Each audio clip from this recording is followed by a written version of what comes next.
السلام عليكم حبيباتي، اهلا وسهلا بكم. نهاركم زين وطيب. معكم الشيف لميا القسنطينيه. اليوم البنات في فقره خفيف ظريف جبت لكم وصفه ما شاء الله بنينه جدا، يعني بمكونات بسيطه جدا. اذا عندكم البنات شويه تاع جريوات، شويه تاع معدنوس وبيضتين وشويه تاع اكيد توابل خفيفه، راح نعملوا مع بعضنا بهذه المكونات البنات. وصفه ما شاء الله سهله. اول حاجه البنات اذا نجيبوا كما نقولوا حنا جريوات، تنقيوها تغسلوها تربيوها كما راكم تشوفوا. انا سبقتو يعني ربيت كعيبات هكا يعني باش ما نطيلوش الفيديو في الفقره هذه. نروح البنات يعني نربي الجريوات تاعي كامل بهذا الشكل ونرجعوا نطيبوا مع بعضنا الطبق.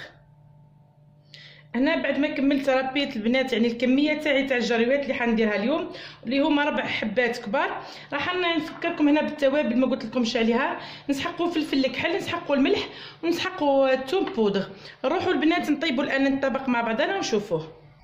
كما راكم تشوفوا حبيباتي حطيت شويه تاع زيت يعني في المقله، نخليه يسخن ونضيف عليه الان يعني الجريوات تاعنا اللي ربيناها كيف يعني. صدقوني البنات طبق ما شاء الله، وطبق يعني لذيذ جدا يعني ومليح للمرأة العاملة، يعني في 5 دقائق يحضر ما يطولش، يساعدها بزاف يعني كي ترجع للبيت للدار يعني مزروبة على 12 ولا في العشية. نخليو هنا البنات كما راكم تشوفوا حطينا هيك الجريوات يطيبوا. نضيفوا الان التوابل البنات اللي هما كما نعاود نذكركم الملح، اكيد الملح على حسب يعني كل شخص واش يحب يعني الطعام تاعو. اكيد زيد نضيف الفلفل الكحل والثوم البنات. هنا الثوم انا حنستعملوا يعني الثوم كما نقولوا حنا بودر. نخليو الان كل يتقلى يعني مليح حتى نشوفوا ديك الجريوات طابت. من بعد اكيد راح نزيدو نرجعوا نضيفوا عليها المعدنوس ونضيفوا عليها البيض. لهنا البنات كما راكم تشوفوا يعني بعد ما تقليت الجريوات تاعي هذيك مليح، نجي الان حبيباتي نضيف عليها داك المعدنوس اللي قلت لكم يعني كميه، نديروا كميه مليحه حبيباتي هنا من المعدنوس.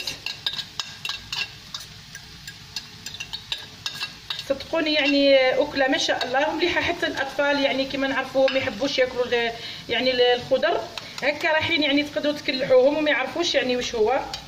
نضيفوا هنا ثاني البيضتين البنات. هنا البيض دائما البنات على حساب الكميه اللي ديروا. اذا درتوا كميه كبيره تاع الجريوات اكيد راح تكثروا العظام وتكثروا المعدنوس. تخلطوا هنا البنات كلش. صدقوني طعمها ولا اروع، يجي وكانه طعم هذاك المخ يعني تاع الخروف اللي نقليوه يعني بالعظام. تخليوه هنا البنات الكل يشيح وتقدموها اكيد وراح نشوفوها مع بعضنا في صحن التقديم. هذه هي البنات الوصفه اللي درناها مع بعضنا اليوم في فقره خفيف ظريف، يعني جريوات مقليه بالعظام ما شاء الله البنات. نتمنى ان شاء الله تجربوها، اكيد تعجبكم ان شاء الله. ما تنساوش حبيباتي يعني اذا حابين نستمر معكم ما تنساوش تدعموني على قناتي. نتلاقاو ان شاء الله في فرصه اخرى في فيديو اخر. دمتم في رعايه الله وحفظه حبيباتي، بقاو على خير.